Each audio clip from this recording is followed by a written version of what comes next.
So, hello everyone. I hope all of you are doing good. You all are safe, taking care of yourself as well as your family. Now, today we are going to talk about diabetes. Statistically, in India, as of now, around 75 million adult population suffer from diabetes.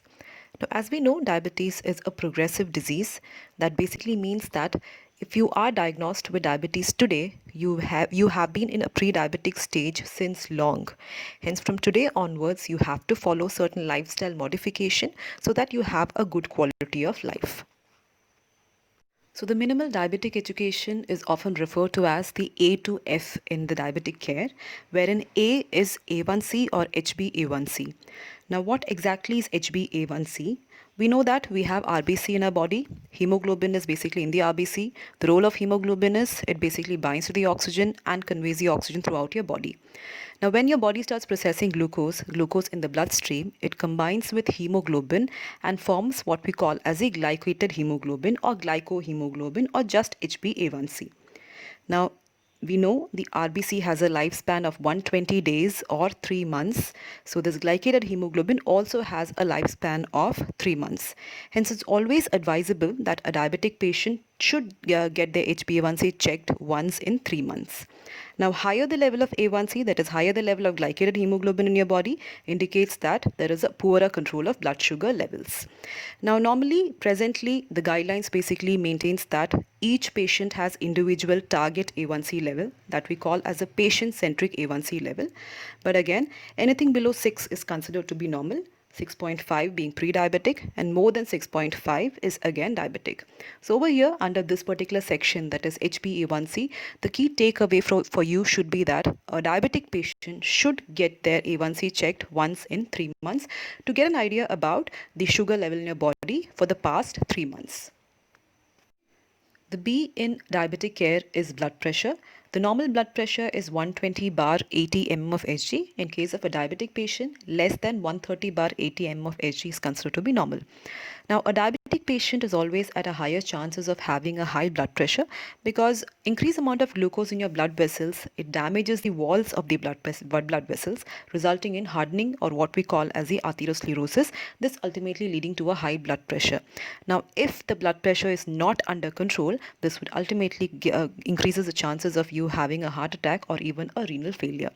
Hence, any diabetic patient is always advised to have a sphygmomanometer or a blood pressure kit at your home so that you can regularly monitor your blood pressure and keep it under control. The C in diabetic care is cholesterol. So as I have already mentioned that high glucose level, it damages your blood vessels. Now on top of that, high amount of sugar in your bloodstream, it has a higher propensity to bind with the low density lipoprotein, that is the bad cholesterol. Now these sugar coated low density lipoprotein, they would lodge onto the damaged blood vessels resulting in forming plaque. Now, these plaques, which is lodged on your blood vessels, results in a higher propensity of having a heart attack or even a stroke. Hence, every single individual, be diabetic or not, should always have this in mind that they should have a lesser amount of low density lipoprotein as well as a higher amount of high density lipoprotein or good cholesterol.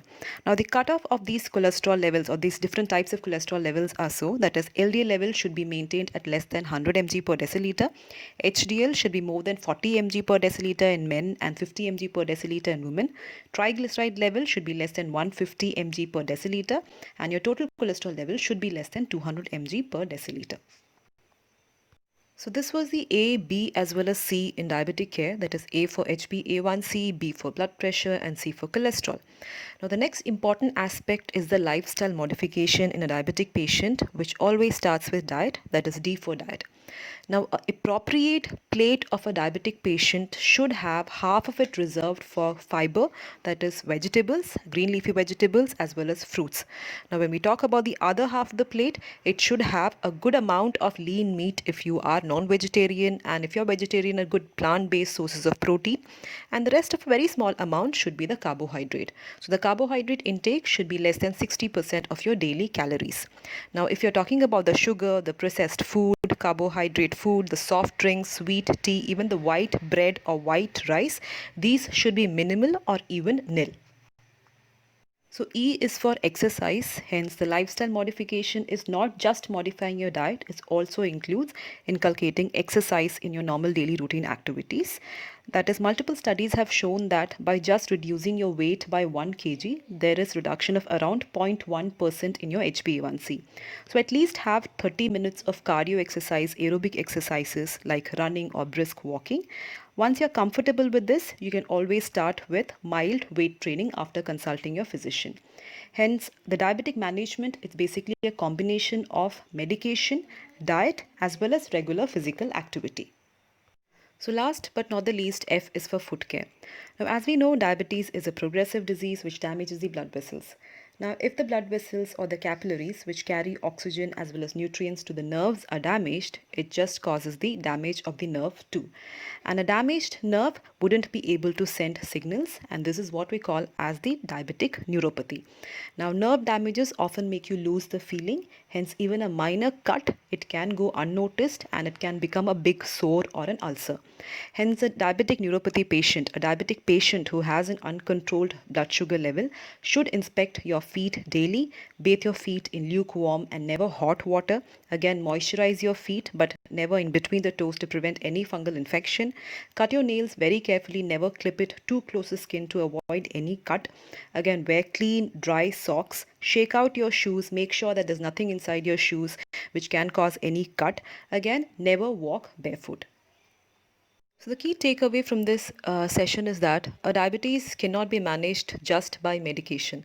It's always a holistic approach wherein medication is an important aspect, is also important the lifestyle modification that includes the diet as well as exercise.